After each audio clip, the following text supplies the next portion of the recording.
Buenas noches, profesor, compañeros. Hoy vamos a hablar sobre los mecanismos de compensación del componente biótico, de manera especial sobre bosques de paz. Quien les habla, Saida Yasmín Manrique Cárdenas. Lady Joana Claros Flores. Lelis Andrés Alvarado Reyes. Talia Valero Mora. Héctor Alberto Duque Lozano. Perfecto.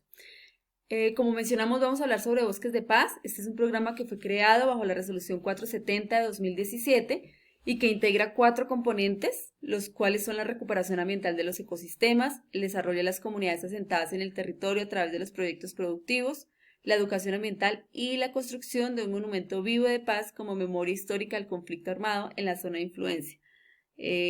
Este proyecto lo que busca es influenciar las zonas más afectadas, como es en la Amazonía y el Pacífico. Sin embargo, pues se puede implementar en cualquier parte del país. Este programa puede ser financiado por voluntarios del sector público o del sector privado, con recuperación de la cooperación internacional, con recursos de la inversión forzosa del no menos del 1% de los proyectos, objetos de licenciamiento ambiental y las demás que se consideren pertinentes.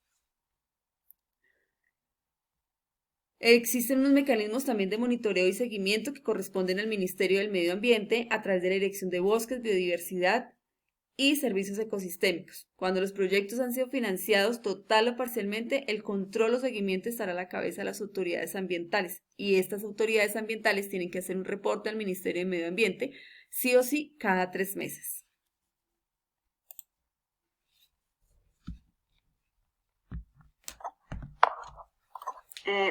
¿En qué consiste el proceso de implementación del plan de compensación mediante un bosque de paz? En cumplimiento a la resolución 256 del 22 de febrero del 2018, este adopta la actualización del manual de compensaciones ambientales del componente biótico.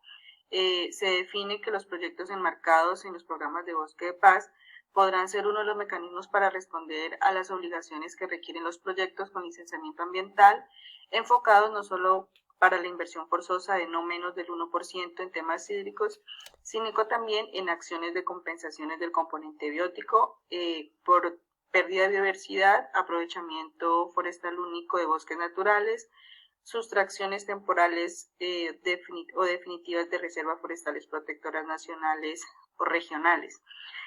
¿Cómo se realiza un proceso de implementación? Primero, pues se debe presentar el estudio de impacto ambiental. En este se deben identificar los biomas y unidades bióticas a compensar y su factor de compensación. Se debe calcular el área y el tipo de ecosistema teniendo en cuenta el core inland cover a compensar y si existe o debe existir un bosque de paz en el área de influencia que presente los biomas a compensar. Si es así, pues se debe verificar su registro en el Registro Único de Ecosistemas y Áreas Ambientales. Se debe contactar a un gestor de paz. Se deben definir los acuerdos correspondientes con el gestor del bosque de paz y posteriormente pues se debe formular el plan de compensación y presentárselo a la autoridad ambiental competente pues del área de jurisdicción. Si el plan de compensación es aprobado, la autoridad ambiental competente lo remite al Ministerio de Ambiente para que éste sea registrado en el Registro Único de Ecosistemas y Áreas Ambientales. Posteriormente viene la implementación del plan de compensación a través del bosque de paz y se continúa con el monitoreo y seguimiento del plan de compensación. Bueno, vamos a hablar de los bancos de hábitat, los cuales pues surgen como una estrategia del gobierno nacional.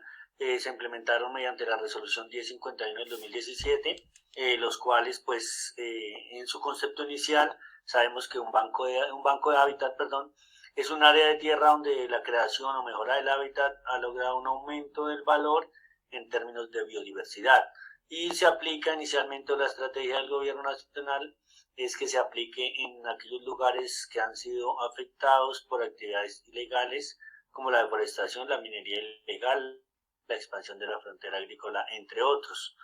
Esencialmente, pues son terrenos donde se agregan requerimientos de compensación, se implementan acciones de preservación, mejoramiento, restauración de ecosistemas para compensar, repito, impactos negativos. ¿Cuáles son las compensaciones o inversiones ambientales? Tenemos dos tipos, que es la economía, genera economía local y economía nacional.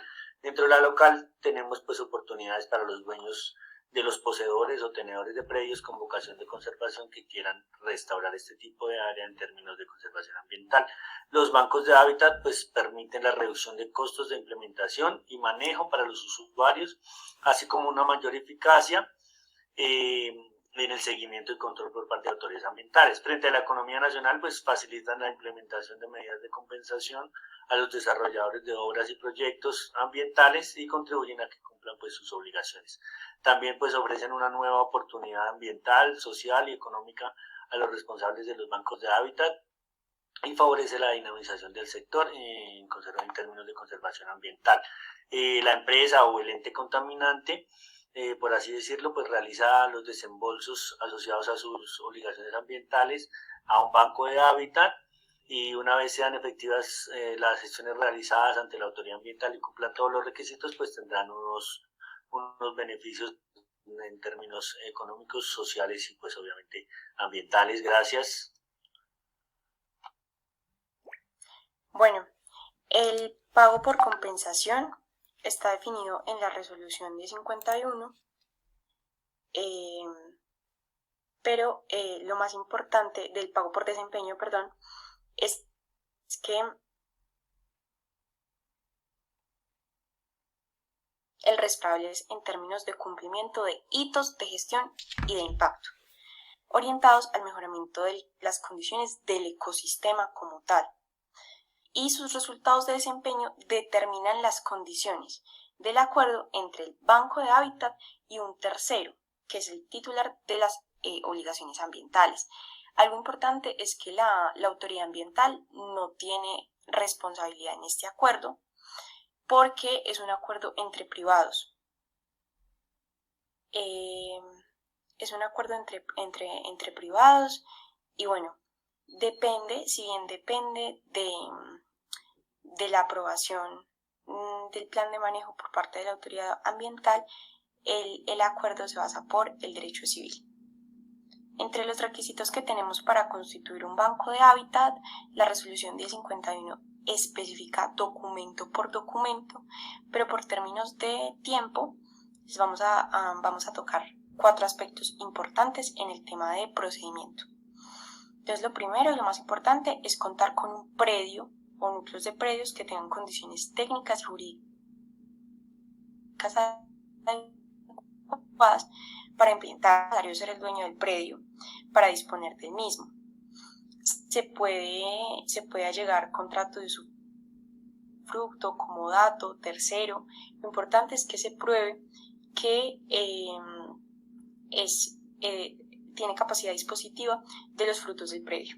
También tiene que tener los recursos financieros de manera anticipada, porque vimos con el pago por desempeño que los pagos dependen de los hitos de cumplimiento del desarrollo de la conservación ambiental. Y también que garantice transparencia y eficacia en la implementación del banco.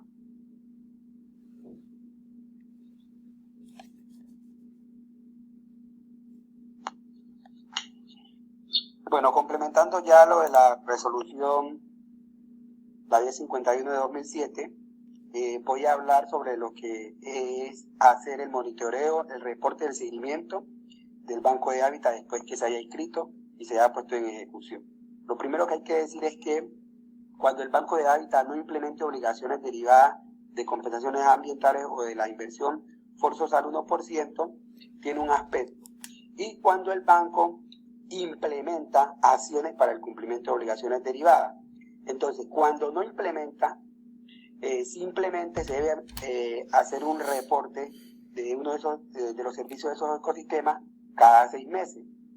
En el caso de que cuando sí implementa acciones para el cumplimiento de obligaciones derivadas de compensaciones ambientales, se debe hacer el reporte cada 12 meses, contados aparte de la obtención del registro. Se debe hacer un informe donde se muestran los avances, el estado de cada una de esas actividades, las acciones, el plan de trabajo, un plan de monitoreo, o sea que cada cuánto o en consecución de tiempo se debe hacer esas actividades. Y lo más importante es que esas acciones deben ir asociadas al cumplimiento de cada uno de los actos ya mencionados. Aquí se debe resaltar que cuando el Banco de Hábitat se encuentra inmerso en las condiciones señaladas en los numerales 1 y 2, el informe se realizará conforme a lo dispuesto en el numeral 2 del presente artículo. El numeral 2 era las acciones y los monitoreos y cada una de los aspectos como plan de trabajo que se deben implementar dentro del Banco de Hábitat. Ya como para cerrar, ¿cómo se pierde el registro del Banco de Hábitat? Después que se obtiene el registro, se hace el monitoreo y yo cómo debo hacer ese monitoreo para que califique o no el Banco de Hábitat. Entonces lo primero que debemos hacer es que se remitan toda la información al Ministerio de Ambiente y Desarrollo Sostenible dentro de un término responsable y bajo las condiciones establecidas para su monitoreo. Y luego, si esto no cumple, el seguimiento se constata con el registro de ecosistemas y áreas ambientales. Luego que se haga, digamos, la evaluación o la auditoría como tal, allí se evalúa si sigue o no para que califique como pérdida o como mantener el Banco de Hábitat registrado en el Ministerio de Ambiente. Muchas gracias, profesor. Muchas gracias a todos.